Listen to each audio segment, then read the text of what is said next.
Nak cari skuter bajet tak? Jom saya tunjuk, ada 2 biji motor. Okey, Assalamualaikum dan salam sejahtera. Kat depan saya ni ada 2 biji motor keluaran SYM. Sisi yang sama, cuma berlainan bentuk. Okey, tengok dekat sini. Ada SYM Husky 150 Special Edition.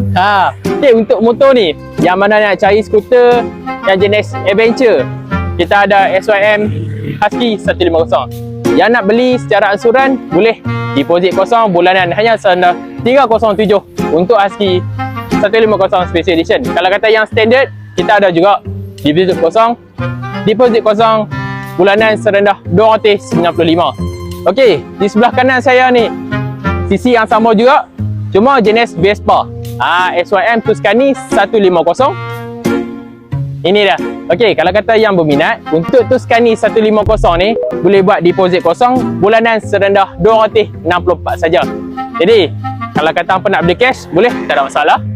Okey, yang mana bekerja dengan kerajaan, saya ada bagi manis-manis sikit di cashback sebanyak RM100 kalau kata apa beli dengan saya lah.